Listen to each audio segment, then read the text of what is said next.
Exercise 21B ISC class 12 OP Malhotra के first problem है OA and OB are vector A and B respectively. वही बोल रहा है कि OA क्या है, वेक्टर A है, OB क्या है, वेक्टर B है। OA and OB are vector A and B respectively, and X and Y are point of trisection of AB। point of trisection of AB से मीनिंग है कि AB को X और Y तीन equal parts में क्या कर रहे हैं, डिवाइड कर रहे हैं। सपोज करो ये आपका A है, ये आपका B है, तो जो X और Y हैं, जो X और Y हैं इस AB को तीन इक्वल पार्ट्स में डिवाइड कर रहे हैं। X and Y are points of trisection of AB, means X और Y AB को थ्री इक्वल पार्ट्स में डिवाइड कर रहे हैं। सपोज करो X इधर ले लें और Y इधर ले लें, तो इक्वल पार्ट्स हो गए। क्या हो गए? Equal parts. AX equal to XY होगा, इक्वल टू YB होगा। ये तीनों पार्ट्स कैसे होंगे? इक्वल होंगे। तो AB को XY क्या कर रहे हैं? ट्राई सेक्शन कर रहे हैं, मतलब तीन इक्वल पार्ट्स में क्या कर रहे हैं? डिवाइड कर रहे हैं। अब हमें सेक्शन फार्मूले का यूज करके हम OX और OB को क्या करेंगे? OY को फाइंड आउट करेंगे। देखो सेक्शन फार्मूला क्या बोलता है? सेक्शन फार्मूला ये बताता है आपको, सपोज करो कि ए पॉइंट है आपका, ये B पॉइंट है, ओके। कोई X पॉइंट है या P पॉइंट ले लें हम, वो उसको M1:M2 के रेशो में क्या करता है? डिवाइड करता है। M1:M2 के रेशो में क्या करता है? डिवाइड करता है। तो OP इक्वल टू होगा M1 जब M1 लिया तो हम इधर का पोजीशन वेक्टर लेंगे into OB vector, plus M2 तो हम पोजीशन वेक्टर कहाँ का लेंगे? इस तरफ वाला लेंगे, फिर into OA upon M1 plus M2। ऐसे आप OP के पोजीशन वेक्टर को क्या कर सकते हैं? फाइंड आउट कर सकते हैं। तो OP का पोजीशन वेक्टर कैसे निकला? जैसे हमने M1 लिया तो हम पोजीशन वेक्टर इधर का लेंगे, फिर इधर से इनटू करेंगे, फिर तो M1 इंटू OB। अब M प्लस M2 करेंगे तो पोजीशन वेक्टर किधर का लेंगे? इस पॉइंट का लेंगे, M2 into OA upon M1 plus M2, okay. ये डिवीजन फार्मूला है, ओके। अब हमें OX फाइंड आउट करना है, तो देखो X डिवाइड, पहले हम रेशो को पता कर लें। X divide A and B divide कर रहा, किस रेशो में डिवाइड करेगा? ये पोर्शन 1 होगा और इधर वाला पोर्शन 2 होगा। ये वाला पोर्शन क्या होगा? 1 होगा, और ये वाला पोर्शन क्या होगा? 2 होगा। तो 1:2 रेशो में डिवाइड कर रहा। किस में डिवाइड कर रहा? 1:2 रेशो में, ओके। और बाय किस में डिवाइड करेगा? By divide A and B। By किस रेशो में डिवाइड करेगा? बाय डिवाइड करेगा यहाँ से यहाँ तक 2 होगा और यहाँ से यहाँ तक 1 होगा। तो bye divide A and B 2:1 ratio, in 2:1 ratio किस में डिवाइड करेगा? 2:1 रेशो में, ओके। अंडरस्टूड। अब हम OX को फाइंड आउट करते हैं। इस फार्मूले का यूज करके हम OX को क्या करते हैं? फाइंड आउट करते हैं। तो देखो OX यहाँ पर हम निकालते हैं। OX के लिए देखो M1 क्या होगा? M1 होगा 1 इंटू क्या लेंगे? देखो 1 इधर है तो हम OB लेंगे। क्या लेंगे? OB into OB। अब M2 कितना है? 2 है, इधर है 2, तो हम क्या लेंगे? OA लेंगे, 2 इंटू OA अपॉन 1 प्लस 2। क्या लेंगे? 1 प्लस 2 लेंगे। अब देखो OB की जगह हम क्या लिखेंगे? B लिखेंगे, तो जो B हो जाएगा, इधर A लिखेंगे तो 2A हो जाएगा अपॉन 3। तो जी आ गया OX का पोजीशन वेक्टर क्या आ गया? Vector B plus 2 vector A upon 3, okay, understood. अब हम ओ बाई को फाइंड आउट करते हैं। किसको फाइंड आउट करते हैं? ओ बाई को। देखो ओ बाई 2:1, ए वाला पोर्शन 2 होगा, ए वाला पोर्शन 1 होगा, तो फार्मूला क्या है अपना? M1। M1 की जगह हम क्या लिखेंगे? 2 लिखेंगे। M1 की जगह 2 लिखा, इंटू अब 2 इतना वाला पोर्शन है तो फिर हम इसको लेंगे OB को, into OB plus 1 into OA upon 2 + 1। अब देखो OB की जगह हम क्या लिखेंगे? B लिखेंगे। OA की जगह हम क्या लिखेंगे? A लिखेंगे अपॉन 3। तो OB इक्वल टू हो जाएगा 2B प्लस A अपॉन 3। तो ये OB और OB आ गया। हमने किससे फाइंड आउट किया? सेक्शन फार्मूले से उसे फाइंड आउट किया। ये हमारा सेक्शन फार्मूला होता है।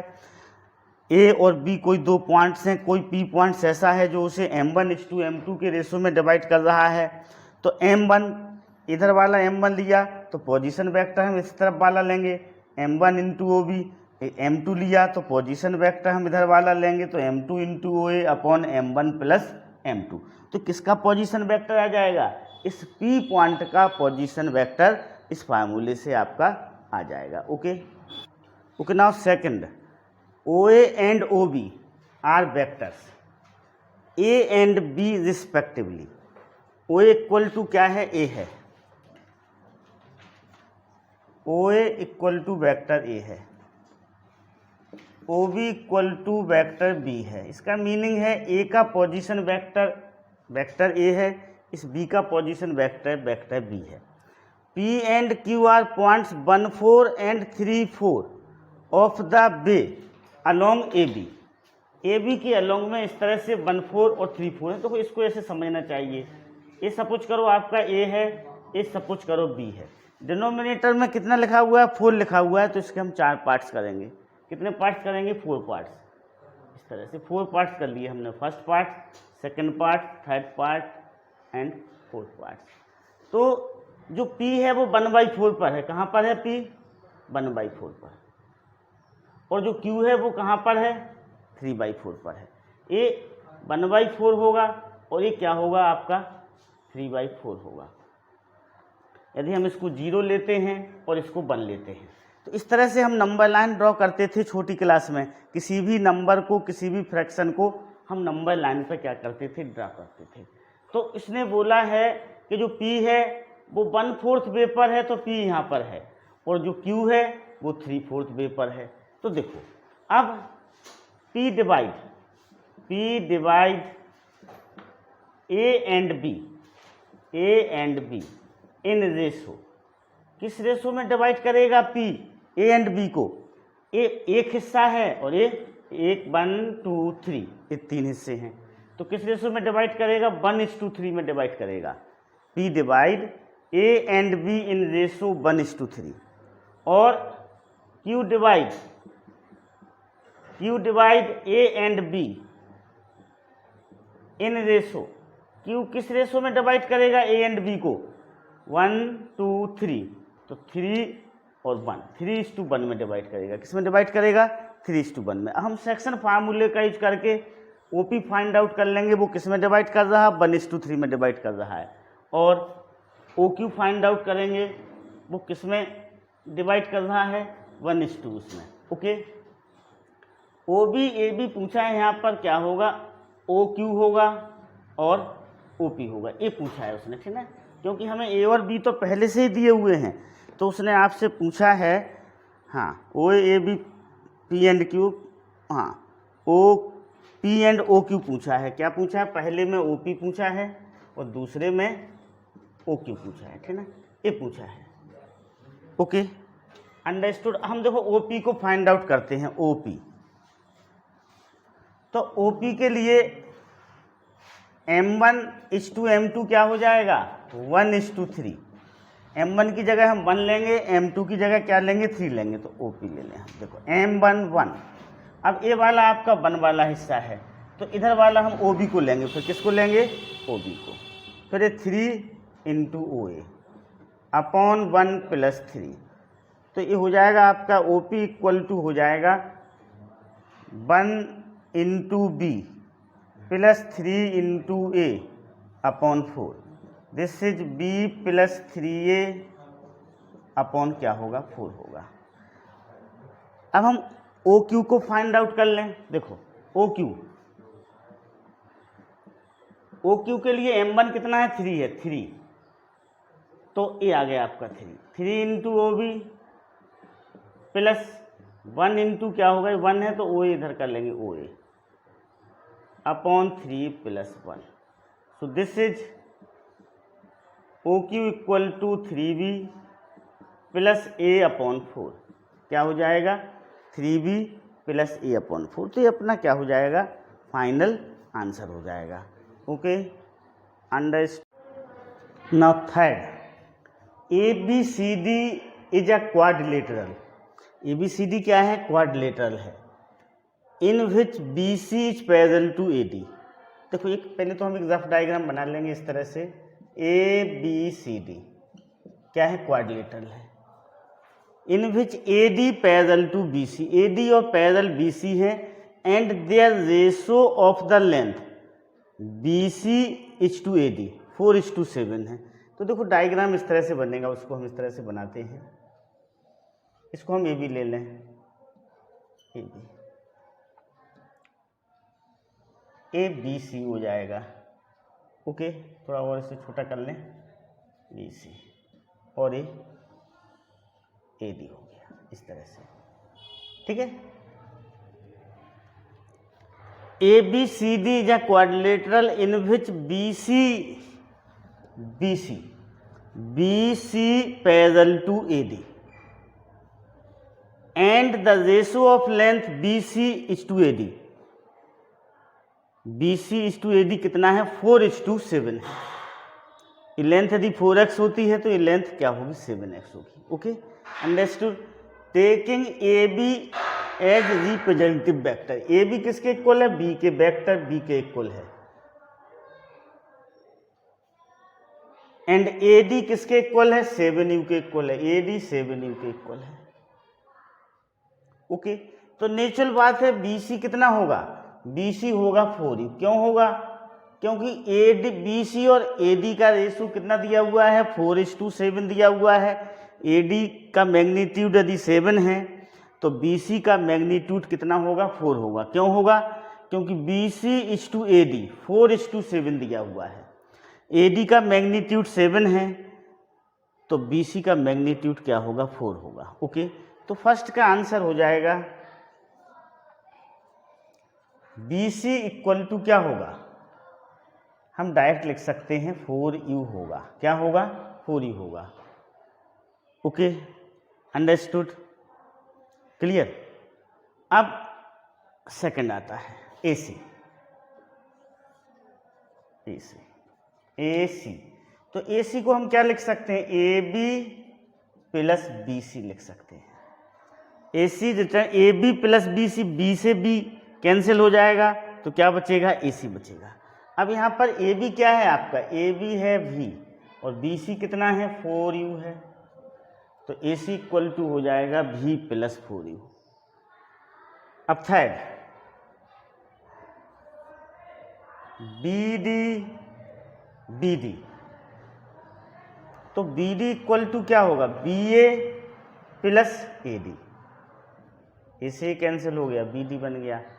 अब AB V है तो BA कितना होगा, BA होगा -V और AD कितना होगा 7u होगा, तो BD इक्वल टू हो जाएगा 7u माइनस A, क्या हो जाएगा BD equal to 7u minus V हो जाएगा। ओके नाउ DC फोर्थ, अब DC इक्वल टू क्या होगा, DC इक्वल टू हम ले सकते हैं DA प्लस AC, DC को हम क्या ले सकते हैं DA plus AC, AC cancel होगा DC आ गया। ओके तो DA डी ए क्या होगा, ए डी 7u है तो डी ए होगा -7u। ए सी क्या निकाला हमने, ए सी निकाला v + 4u। So this is v - 3u। क्या हो जाएगा, v - 3u हो जाएगा, v - 3u आ गया। तो ये अपने आ गई क्या, बी सी आ गया। देखो यहाँ पर समझिएगा BC/AD 4:7 दिया हुआ है, AD का 7u दिया हुआ है और साथ में ए भी दिया हुआ है कि AD पैरेलल टू BC। तो AD 7u है तो BC कितना होगा, 4u होगा। ओके, अब देखो इसके 4th क्वेश्चन में आपसे पूछा गया है, 4th हो गया, 5th में पूछा गया है। 5th में क्या पूछा गया है हम उसको बताते हैं आप लोगों को। देखो 5th में उन्होंने पूछा है, 5th क्या पूछा है इसी के 5th में, ठीक ना, ए फाइंड आउट करना है हमें। क्या फाइंड आउट करना है, A, where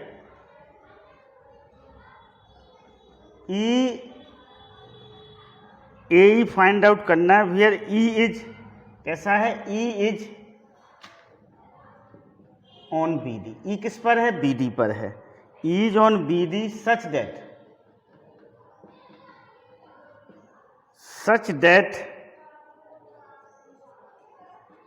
B = 4/11 B D in length. किसमें, इन लेंथ। ये पूछा है उसने। ए वेयर ई को फाइंड आउट करना है। E is on B D, E किस पर है, बी डी पर है। Such that B = 4/11 B D in length. देखो ये है बी डी आपका, इसको हम ज्वाइन करेंगे तो बी डी मिल गया। अब E is on B D, E कहां पर है, बी डी पर है। किस तरह से है, बीई और बी डी का रेशो, बीई और बी डी का रेशो कितना है, 4:11 है। अब सपोज करो ई यहाँ पर है, मान लो सपोज कर लिया, ई कहाँ पर है, ए है आपका। तो देखो बीई = 4/11 बी डी, ठीक है। तो बीई 4/11 बी डी है, ठीक ना। तो हम उसे ऐसा लिख सकते हैं, देखो बीई पर वेक्टर लगाएंगे, बीई = क्या हो जाएगा, वेक्टर बीई = 4/11 बी डी होगा। Okay, vector BE = 4/11 B D होगा। अब हमें क्या फाइंड आउट करना है, ए ही फाइंड आउट करना है। किसको फाइंड आउट करना है, ए। तो हम उसे फाइंड आउट करते हैं। देखो ए = क्या होगा, ए = होगा AB + BE। ऐसा हम ले सकते हैं इसको, A = AB + B से B कैंसिल होगा तो क्या आएगा, A ही आएगा। ओके, अब देखो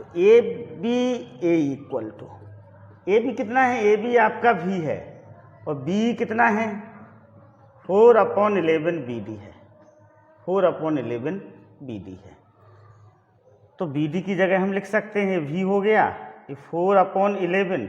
अब BD की जगह हम क्या लिख सकते हैं, BD = हम लिख सकते हैं, इसकी वैल्यू हम पहले निकाल चुके हैं, फिर हम फिर से निकाल लेते हैं, BA + AD लिख सकते हैं BD की जगह। सो दिस इज V + 4/11 BA कितना है, -V है और AD कितना है, 7u है। ओके, इसको हम सॉल्व कर लें, एलसीएम लेंगे तो कितना आएगा, 11 आएगा। ये क्या हो जाएगा, 11V हो जाएगा, -4V + 28u। So this is 7V + 28u upon 11, 7V + 28u upon, okay. Now third का 6th A F find out करना है हमें। Where F is on A C, एफ कहाँ पर है, ए सी पर है, such that A F equal to 7/11 A C. तो हम ऐसा लिख सकते हैं, देखो इसका आंसर क्या होगा, ए एफ इक्वल टू हो जाएगा आपका 7/11 ए सी। ऐसा लिखा जा सकता है। क्यों लिखा जा सकता है, क्योंकि जो एफ पॉइंट है वो ए सी पे है और ए एफ इक्वल टू 7/11 ए सी है। ए एफ का और ए सी दोनों का डायरेक्शन कैसा होगा, सेम होगा। तो A F equal to vector A F equal to 7/11 vector A C. अब हमें ए एफ चाहिए है, क्या चाहिए है, ए एफ। तो ए एफ हमें कैसे मिलेगा, ए एफ हमें मिलेगा, देखो ये तो हमें लेनी पड़ेगा, इधर ए ले लिया हमने। अब ए बी ले लिया,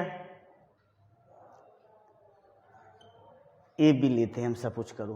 तो यहाँ पर हमें क्या लेना पड़ेगा, बी एफ लेना पड़ेगा, लेकिन बी एफ से हमें कुछ मिलने वाला नहीं है, ठीक है। तो देखते हैं, हम इसको डायग्राम पे लेते हैं पहले। ये डायग्राम इसको हम मिटा रहे हैं, ठीक है ना, इसको हो गया, ये अपना कंप्लीट कर लिया। अब ए सी ले लिया हमने, ए सी। अब एफ कहाँ पर है, सी पर है, मान लो ये है आपका एफ, ये पॉइंट है आपका एफ, ओके, सपोज किया। अब हमें क्या फाइंड आउट करना है, ए एफ। अच्छा, ए एफ पूछा ही है उसने, A F where F is on A C such that A F equal to 7/11 A C. तो हो गया, तो बड़ा सिंपल है बेटा। देखो ए एफ 7/11। अब हम ए सी को फाइंड आउट कर लें। ए सी कैसे निकालेंगे, हम पहले निकाल चुके हैं, फिर से फाइंड आउट किए लेते हैं। ए सी बराबर हो जाएगा A B plus B C. कितना हो जाएगा, A B plus B C. तो ए एफ इक्वल टू होगा 7/11। ए बी कितना है, बी है, और बी सी कितना है आपका, 4u है। तो ये एफ हो जाएगा आपका 7/11 vector v plus 4 vector u।